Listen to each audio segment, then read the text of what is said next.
Okay, yeah, so this will be recorded. If you do not want your video shown, please hide your video. Um, Most of the talk, we're going to record and try to publish them all to YouTube. We'll just confirm on that later. So happy you're all here. Welcome. This is the, wait, hold on, let me just get the participants window up so I can see that too. Okay, all right, I think I can do this now. Okay, yeah. So welcome everyone. Please feel free to introduce yourselves in the chat. We are so excited to present to you the second in our speaker series events. This talk is about scent tech and future healthcare. Let me do this. Okay. So for today, I'll give you a quick rundown on what is Aroma Discord and our speaker series and some announcements. And then we'll get to our three incredible talks. I'm so excited to present to you Vanessa, Olivia, and Sarah's presentations. I had a preview of them and I'm like, this is such a special day. And then after each talk, we'll have a little time for question and answers. I expect this to wrap up in about an hour and a half. I'm just so grateful for you all to be here. Okay, and oh, looks like Saskia is coming. Yay! I miss everyone else. I've also been like offline lately. Haven't seen anybody lately. Okay, well, welcome. All right, so with that, so what is Aroma Discord? So this is a group that started during the pandemic. There have been a bunch of us who had been learning about scent and technology and just wanted to build more support. There's a group of us. We have a Discord channel. Discord is a web platform that's similar to Slack. So we have a chat there. We have different channels. We're talking about making an Instagram account too, since not everybody loves Discord. And so, yeah, we're still here. The speaker series is, an opportunity to bring people together to talk about topics where it overlaps with scent, technology, and, a subject matter. So the last one we talked about collaboration and networking and how to use the internet with scent. And this one I'm so excited because it's focused on healthcare and the future of tech in healthcare and just what is that. So we have a great, I'll get to that in a second. Some updates on Aroma Discord. So now that it's been a year or almost a year, crazy, which is so crazy, we have another person, Maya, who will be joining us as an organizer. We are going to start a process of starting our community guidelines, with some things to guide our community and also to help us since there are, different needs in technology. So understanding how to support those. And we're kicking off a process to do a community survey. So we'll send that out to you all to learn more about what you're interested in learning, which can help us guide and help support you in learning more about how to use technology with scent. For today, I think there'll be some more scent activities coming up. But yeah, if you want to share in the chat, you think of a smell that affects your mood or feelings of health, and you can share it in the chat. I'll think of one. I love lemon. It's really, oh, here's another person. Lemon is one of my most centering scents, and it's really fresh, and I need to use it more on a daily basis. Okay, with that chamomile. Okay, let's see. I think we can get started with the talks. So today, really excited. So first up, we're going to have Vanessa, who's based in Copenhagen. She is the founder of Kintsugi Design, and she's going to introduce us to some of the technology side of scent and work in technology. Then we have Olivia Jessler, who is going to talk to us about scent and disease and smells. And then we're really excited to present Sarah from OVR Technology, and she's going to speak about the work that they're doing with a mental health clinical pilot study. Really, really cool. Also, it's Women's History Month, and I just want to give a shout out.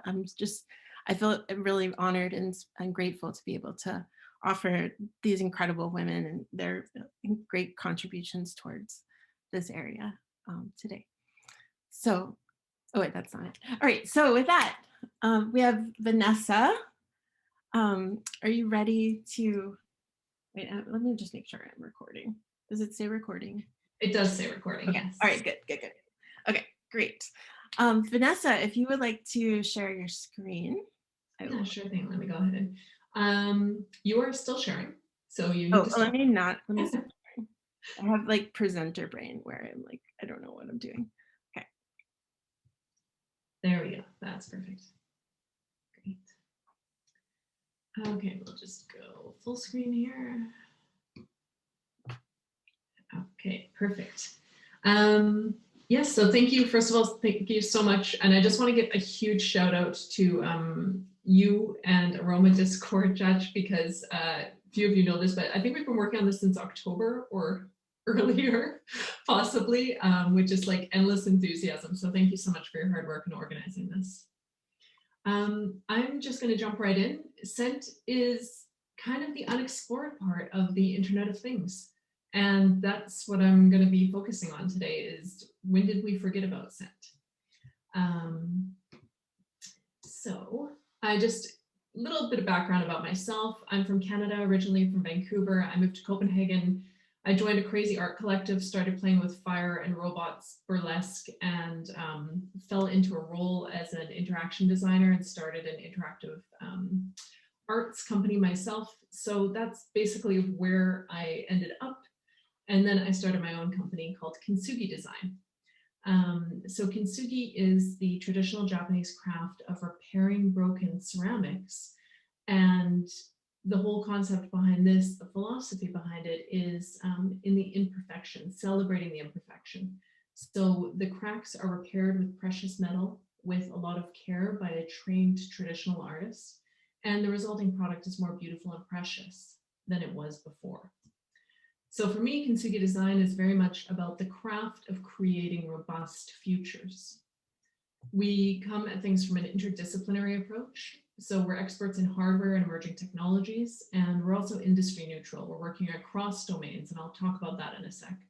And I actually wrote my PhD about meaningfulness, looking at people and purpose in life and their identities. So all of this comes together. Also, I'm introducing this for the sake of scent. We'll get into this. So when I'm positioning myself, I've been working for 15 years in industry, helping to develop consumer-facing smart products. But as you saw, I've also been working as an artist and in maker spaces. And when I did my PhD, I realized how much I hadn't seen when I was working in industry, how much is happening in academia that we don't really get our hands or eyes on, mainly for lack of time, right? So what I'm trying to do now is keep my 2 feet and 2 hands in these 4 areas and try and, balance across them and learn from all of them. And that's what I find so fascinating about scent is it's occurring in all 4 of these spheres. So I just wanted to give you a quick example of some of the things we do. This is called electronic kintsugi. It's where my company got its name from. I was curious about what if you could touch the wounds in one of these ceramics and create a soundscape and just explore the sound and explore the interaction. So this was made in industry to explore sensing technologies. It was made with a traditional Japanese kintsugi artist. It was conducted at a makerspace at Fab Cafe Tokyo, and it was published in academia. So that's what I mean about interdisciplinary. So on to scent. It's explored, but it's not embraced. And I thought we could sort of start this exercise by asking what smells. So I'd like you to look around your desk while I'm talking here. You all have your video cameras off, but I will be the weirdo who's smelling my keyboard. And it doesn't smell like anything. It's really disappointing. So I'm going to smell this pen. Nothing. Headphones, they're pretty new. They don't smell either. But please write in the chat if you have a good smell around you right now. The thing is, most of our technology doesn't have sense. We don't really engage with it in this visceral sense, right? But scent is nothing new, actually. Going back to the 1930s, and I'm sure there's plenty of examples before that, there started to be perfume used in theaters. There started to be smell-o-vision in 1939, where they channeled scents into theater experiences. Smell-o-rama was an interaction with General Electric, who created some scent around an image of a rose. There was a film called Screen Scent Number One in 1958, where they started to explore how they could use scent in films. And in 1959, they made something called Aroma-rama. And by the way, all of this is in the Smell-o-vision Wikipedia article, which I can highly recommend reading. It's very entertaining. And Aroma-rama was a very intricate system where everything was piped through the air conditioning system, different scents at different times in the movies. And one of the creators wrote this, which I really enjoyed, and I thought I would read it to you. So Charles Weiss said, in addition to seeing the action and hearing the dialogue, our audiences will be able to smell the scenes. More than 100 different aromas will be injected into the theater during the film. Among these are the odors of grass, earth, exploding firecrackers, a river, incense, burning torches, horses, restaurants, the scent of a trapped tiger. I want you to think about that for a second. And many more. We believe with Rudyard Kipling that smells are surer than sounds or sights to make the heartstrings crack. So smell-o-vision continues on. It's developed until they figure out a price. And in today's money, that would be $8 million per theater. So as you can imagine, it did not exactly go forward. In 1982, Odorama, a scratch and sniff option, was born. And many people copied that concept. Rugrats, MTV, Disney, even Spy Kids. In the 2010s and the 2020s, we've begun to have 4DX theaters, which have borrowed from, if anyone's ever been to Disneyland and experienced A Bug's Life, they've borrowed from that concept. So we're starting to get these aspects of scent. But again, this is all within theater, right? And I just really love this quote. You've got to breathe it to believe it. Scented movies are here to stay. And that was from one of the Smell-o-vision reviews. So now we are moving into devices. And we have things about digitizing scent. How do we digitize it? So in the 80s all the way up to the 2010s, there's been a ton of different projects which have been commercialized and not survived to this day. So there was iSmell by DigiSense, and it was if you open a website, you get a scent. There was a scent dome where you could have 60 different scents. There was O-Note and the Smellophone where you could exchange scents with other people. And closer to today, we have some products on market. So we have Moodoo, and that is a surround sound smell system. We have Ollie, which is a desktop aroma diffuser. We have AromaJoin, which is probably the most used one on the market as far as I'm concerned, because they've done a lot of work with hackathons, with different spaces, with exploring different things. And this is a computer-controlled scent shooter, which has different cartridges available. And of course, I'm sure that all of you have seen a diffuser in your life, in your homes and other people's homes. And there's also all these alarm clocks with scent in them as well. So scent is working its way into our lives again. And then in hackerspaces, I just love this photo so much I had to include it. There's so many different things happening. So this is the Imagineering Institute in Malaysia. And they say their project aims to transmit fragrances via electronic stimulation, which does not look comfortable. And later on, we're going to hear about OVR Technologies work. So I'm not going to say much about that, except that it's super cool and it's coming up next. I was so lucky to experience a workshop at the 2019 Tangible Embedded Embodied Interaction Conference. And this was held by Meike Lai and Yan Yan Cao, who have been making olfaction design toolkits. So it's basically an XBee, which is a little communication platform. So you can send communication and sort of send a little thing saying turn on, and then it will turn on the scent. So it's a little diffuser there on the right side, just over here, which is computer controlled. So they're making kits for exploration, which is a great idea. So that means that people like us can start experimenting and see what could we do. My personal explorations in this area, I've done a couple. One has been a collaboration with the Everyday Design Studio at Simon Fraser University. And I was exploring ritual in scent. So I was working with neo-pagan witches and exploring their moon rituals, specifically their moon rituals at home. And we were using the scent sensor from the Everyday Design Studio. And that looks like this. So it's a device that senses the act of placing incense chips into it and how much volume of incense smoke is produced. And it was used as part of a project about memorialization rituals in Japan. But we tried to imagine what would it be like if we were looking at the different moon rituals and how the neo-pagan witches are using scent in their homes. And this picture up here is just some of the incense that we experimented with. They had tons and tons and tons and tons of incense in their shop. I loved it. Another one that I've been working with is scent as notification. So I was working on a project where we were exploring, when is the air quality bad, right? And what can we trigger when the air quality isn't ideal? So could the window open automatically? But it was interesting because one of my colleagues in this project was in Delhi at the time. And they were saying, no, no, no, if the air quality is bad, you close the window because it's the pollution coming in. So then we started speaking about, okay, could you release a scent to actually make breathing easier, like eucalyptus, for example? So for that project, we use an air quality sensor from Adafruit, which was measuring the total volatile organic compound and the ECO2. So the big question is it time for scent yet? These are just a couple of projects and a little bit of history just to get your, taste buds going, or maybe taste buds is the wrong word, just to get your nose going a little bit. And I would love to encourage you to explore with me in this area. So this was short but sweet. I encourage you to please reach out to me. I would love to chat with you more about this. Thank you so much. Thank you, Vanessa. That was incredible. It's so inspiring to hear more about your work and how your approach to playing and tinkering with technology and trying new things. That's, as I put in the chat, like that's what we're here for. So yeah, we're here. This is a group of people on the chat. Like if you want to play with it in a space, like definitely reach out and make friends with each other, because that's how this happens. Okay, next up we have Olivia. Good morning. Hello. Hello. So go ahead and share your screen. All right, 1 second.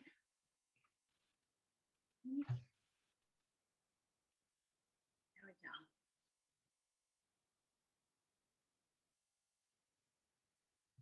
we go. So, hi everybody. I'm Olivia Jesler, founder of Future of Smell, based out of New York. And I'm really excited to be here. So thank you so much, Chaj, for organizing everything here. And I'm going to be talking about smell and health. I wanted to just say that I am not a medical expert. I'm looking at this from a design and research perspective. And with that, I'm going to dive right in. So our nose is critical for survival and detection of danger. So because of that, I'm wondering, can our nose also detect diseases? First, I wanted to distinguish between our ability to smell and the smells we emit. So our abilities to smell have been kind of on the forefront of our minds this past year, as it has been linked to COVID-19.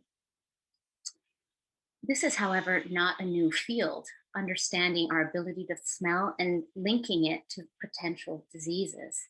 Since the 1980s, there have been published studies on linking inability to smell or ability to smell less, and the connection between neurodegenerative diseases like Parkinson's and Alzheimer's. What's interesting is in those tests, they're able to predict up to 7 years before any symptoms are actually noticeable.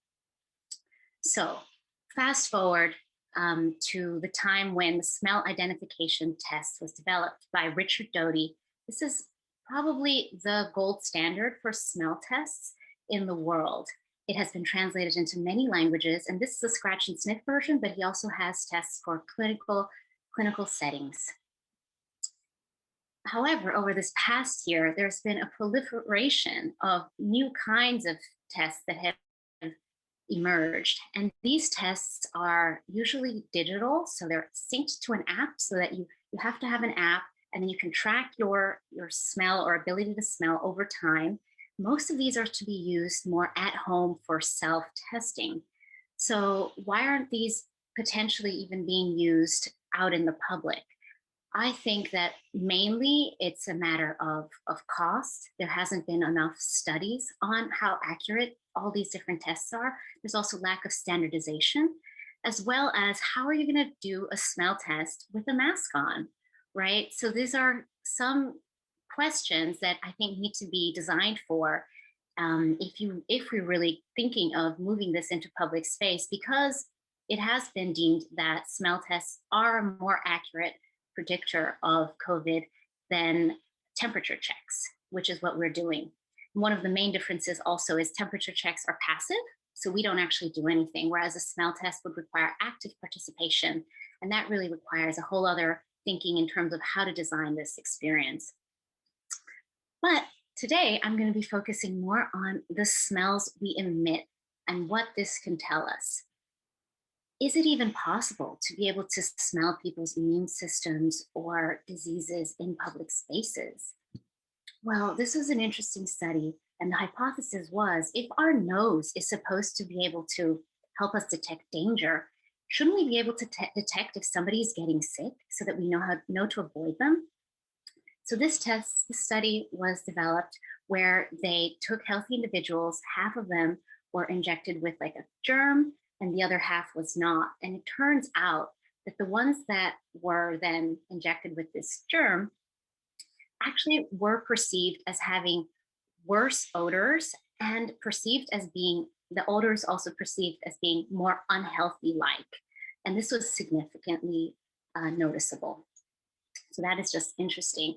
And so furthermore, there's also lots of studies that demonstrate that tissues or systems in our bodies, when they get sick, we actually release different kinds of VOCs, volatile organic compounds, that are actually linkable to different kinds of odor signatures that are linked to different diseases.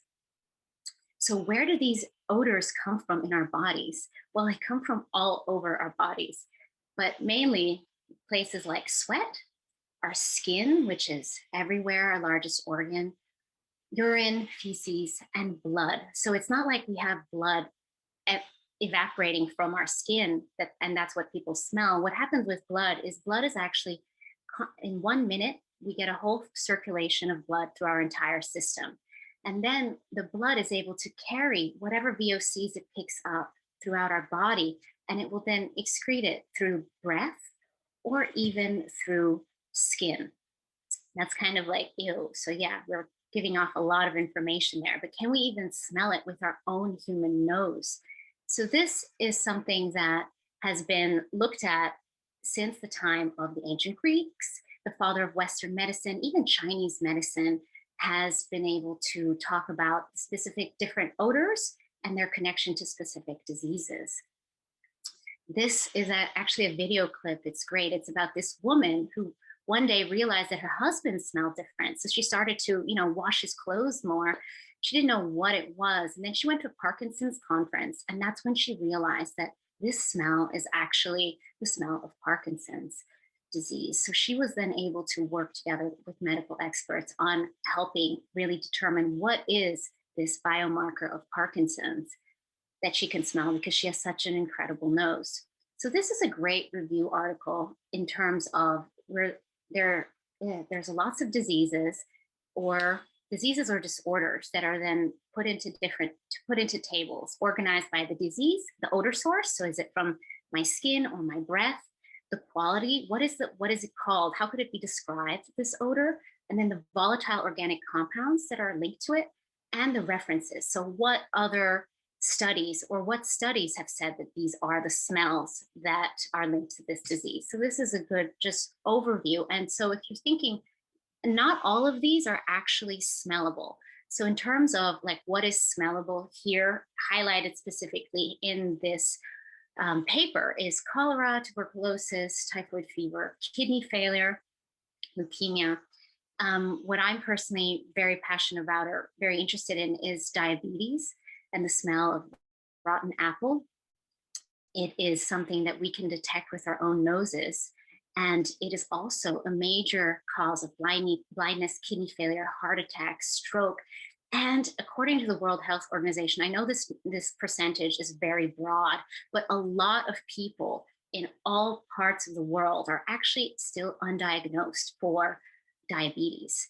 So what if maybe in less fortunate countries where they can't have access to proper screening, we could teach people to learn how to use their nose again and go into communities and like help, even in their own families, use it as a primary screening tool for something that then you can then say, oh, now maybe you should go to the doctor because I learned that this smell could mean something is dangerous. So this is really, I think, very powerful if we start reconnecting with our nose. But there's also the dog's nose. This is also a very powerful nose. The dog, the man's best friend, is an animal that's always generally around people or homes, and it has an incredible sense of smell. Even just the design of the nose is able to take in a lot of air, and the exhalation happens actually on the top of the nose, so it takes in a lot of volume of air every time it breathes.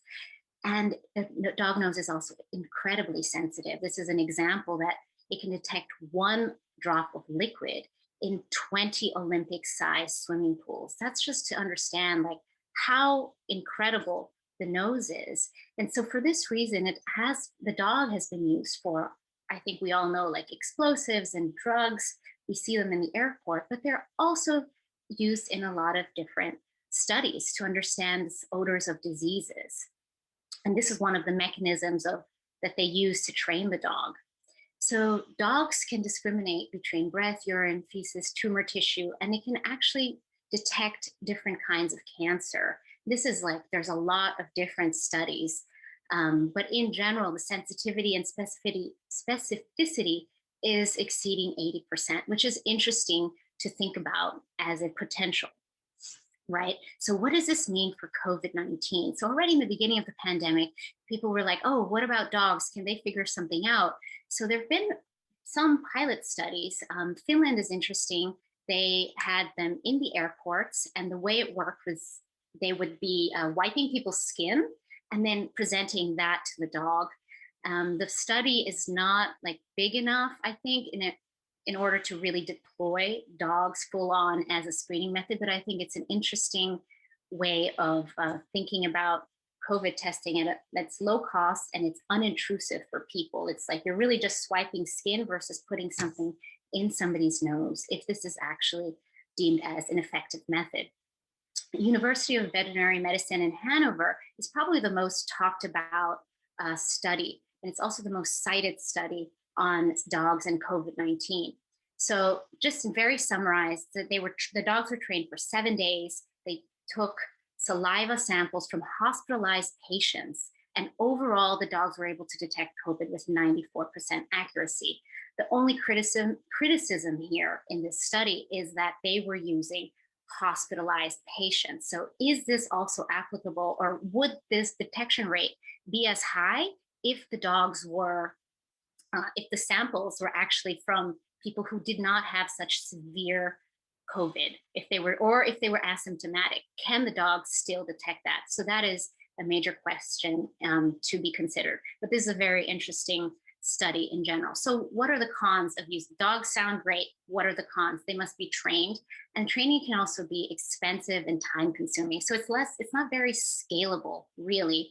And for every different disease, they have to be trained again to recognize that disease. So these are just the limitations of using dogs, although they have such great noses. So which brings me to the power of a technological nose. Are robots going to be able to smell flowers? Or this is a quote by Dimitri, actually, at NYU. And he was saying how the information that we can pick up in the air is so rich that you can even tell the type of beer that people drank the night before at a bar. So that's pretty crazy, just putting it into colloquial, like real life terms, right? And it's not like new to be analyzing these body odors. This was in the 1971. What's his name?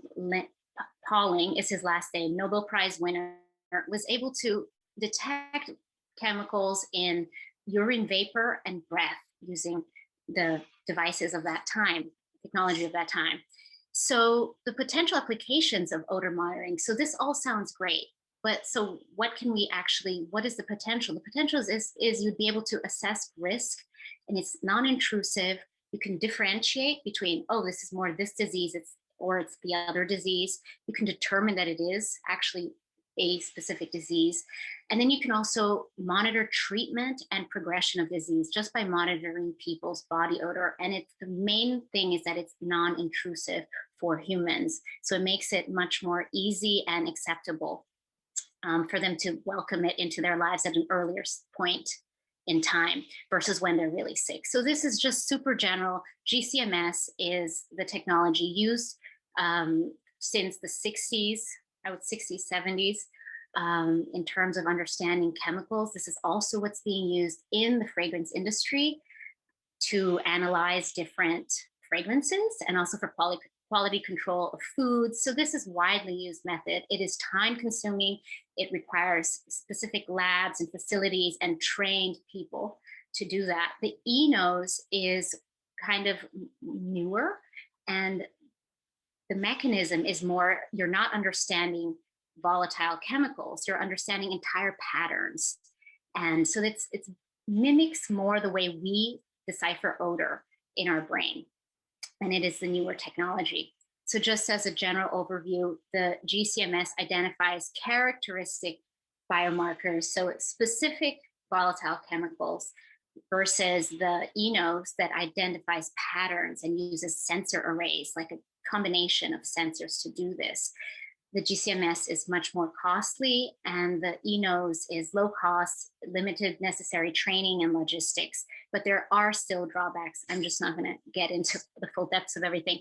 So this is interesting just in terms of thinking about breath sampling. Okay, great, let's just do breath sampling. Well, these are all the different methods you can sample breath, all the different methods, ways you can measure it and analyze the data, or even storing it. So there is really a lack of standardization across the eNose instruments, one. So there's all different types of sensors being used. It's not standardized. The sampling protocols for different diseases are all very different. The transport of these things are also not standardized. So it makes it very difficult to create studies and inter-study comparisons. So it becomes very costly. And that is one of the reasons why we have not moved forward on this sort of technology for health. But hopefully things are going to start changing. So how about the future of this? So come with COVID-19, unfortunately, but also fortunately, a lot of emphasis is going into all these different types of technologies. This is just a sensor company that then pivoted and started focusing on developing this test where you exhale into a bag and there's a chip in the bag, and within 60 seconds, they're able to tell you if you have COVID or not. And I think it's about $1 per test. So that's not exactly cheap, but it's an interesting, application. This Alstom Medical is focused on the breast biopsy, $75 million in funding to date. And so they're doing different kinds of tests. They have different kinds of devices and ways of monitoring people's breath. And the whole concept thereafter is early diagnosis. So how can we get people really early on to take this test? It's so easy, it's non-intrusive, so that they can start treatment for, whatever it is, lung cancer at a much earlier stage. This is Toto, the toilet. It's not Toto, the toilet. It's by Toto, the brand in Japan. And this is more of a conceptual product that was launched at CES. And the whole concept behind it is being able to instantly tell you how your health is every time you go to the bathroom. I mean, wouldn't that be fantastic? It's still conceptual, but I think this talk has been going on for the last 5 years of including sensors into toilets. So this is something I've heard a lot about, and it's interesting to just see a big brand start talking about it. This is Koniku, a startup, and they are developing sensors, but with biological. They're like biosensors. So they're more sensitive. They're live beings that are able to then detect bombs, for example. And so this is being deployed in the Airbus as a pilot study as well. Quite interesting because it's such a small sensor. But the question is, once all these things start really becoming accessible and integrated into our homes, like what kind of information is it going to be able to pick up? All our health information. And then how are we going to be taking in medication? How is this going to work together, right? This is really a question. And beyond that, you're going to have to think about what then becomes healthy, what is then seen as healthy, and what is seen as disease. If everything happens so fluidly and so quickly, and none of the symptoms of disease are actually fully expressed, it becomes a very different way of thinking about health and disease as it's fully integrated into our homes. And then we really have to think, who are these partners and brands that we really trust to give all this information and to take care of our lives in such an intimate way? And these are just some of the questions that I've been thinking about around health. And I want to thank everybody for your attention. And please reach out if you have any questions. Happy to talk some more about smell and health. Thank you so much. That was incredible, Olivia. Thank you so much. We will have a quick Q&A after the next talk.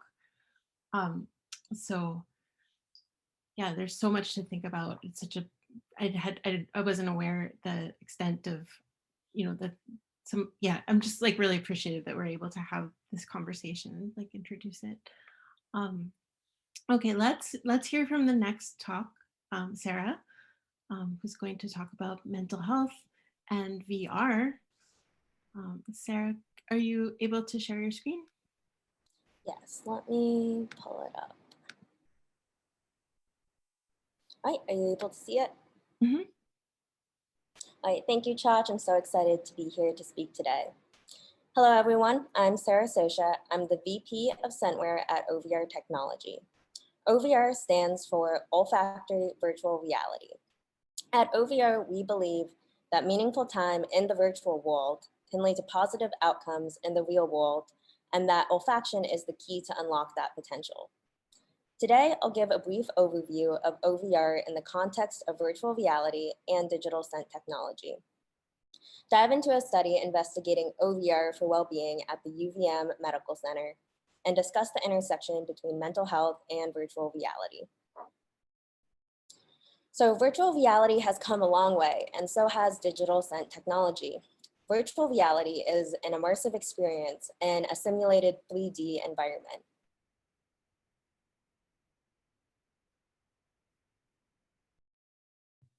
Wait, you cut out. Also known as the Sword of Damocles, and was said to be so heavy that it was... Sorry, you cut out for a second. Can you hear me now? Yeah. Could you go back Okay. like a little bit? I just want to make sure that we have it. Yeah, absolutely.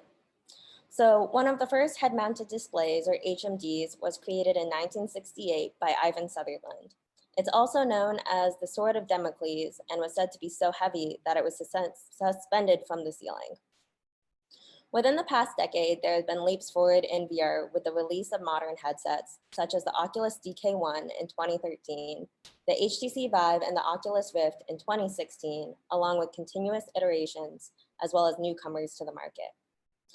Headsets continue to show a reduction in physical size and unit cost, while also increasing in technical capabilities. This has led to a more widespread adoption of virtual reality.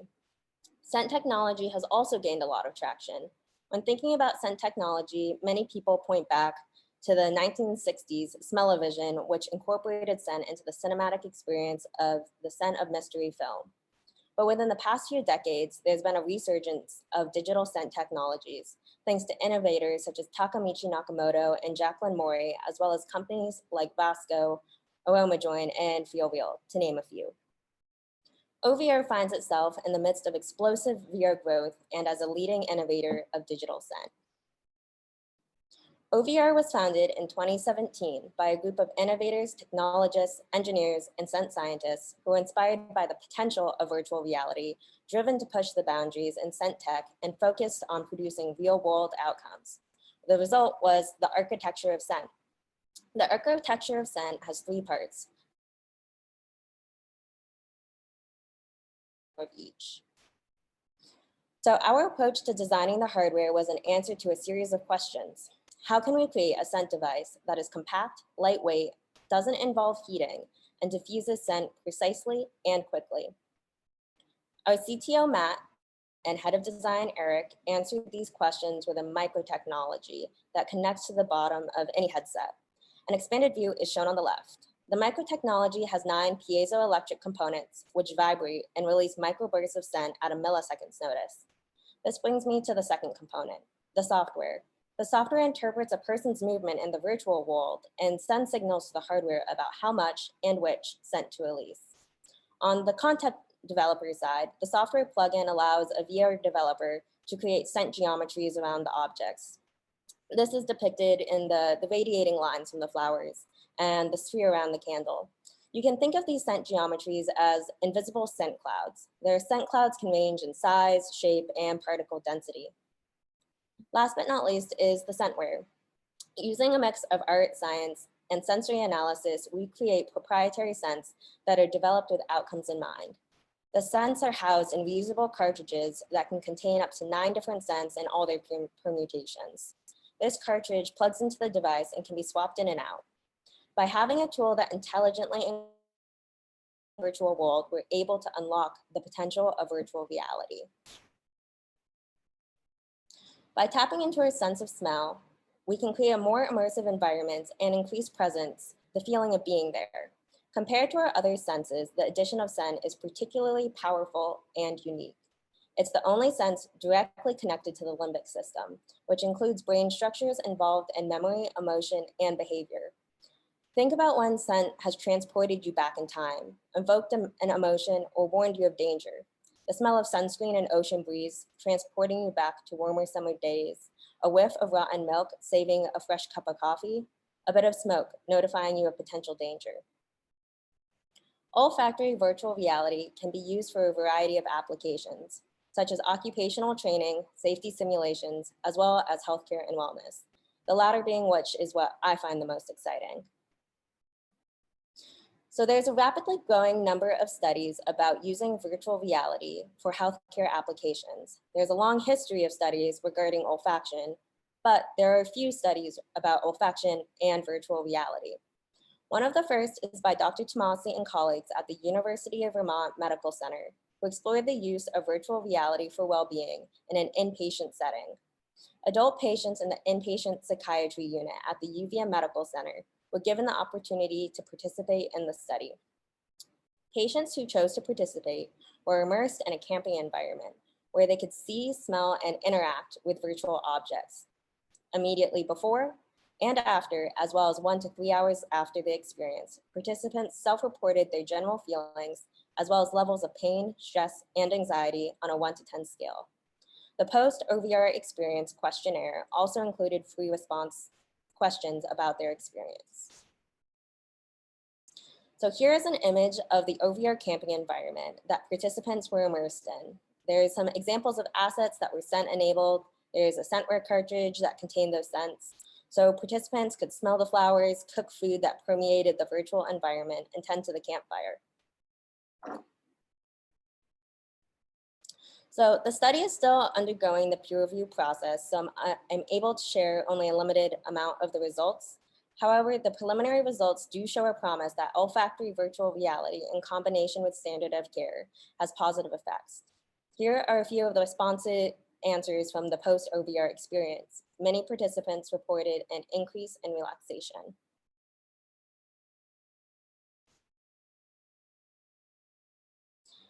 Now to zoom out and take a 30,000-foot view of mental health. Not too surprising, especially in the times of COVID, there appears to be a widespread need to increase relaxation and reduce mental health ailments. In a study by the CDC, 31% of US adults reported symptoms of anxiety or depression during the pandemic. According to the most current Stress in America survey by the American Psychological Association, participants reported an average stress level of 5.9 on a 1 to 10 scale, 1 being low, 10 being high. This is an increase in comparison to previous years. The APA also states that nearly 3 in 5 adults report they could have used more emotional support in the last year. Although these numbers are rather gloomy, there is many new innovative tools aimed at increasing relaxation and improving health. More and more evidence is coming out that points to VR as a promising solution. There are over 5,000 published studies investigating VR for easing pain and anxiety, as well as boosting mental health. 100% of patients at the St. George Hospital in the UK said wearing a VR headset improved their hospital experience. The scientific support around virtual reality for healthcare applications is growing, and so is the proliferation of VR.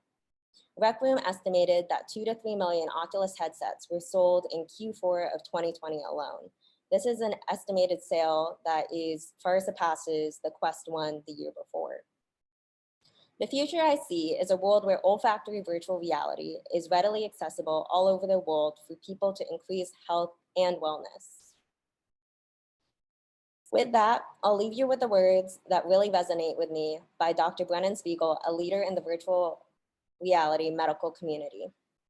We can transform our minds drastically and immediately, and when effective, forge healthy cognitions that last long after the headsets are removed. Thank you for your time and listening.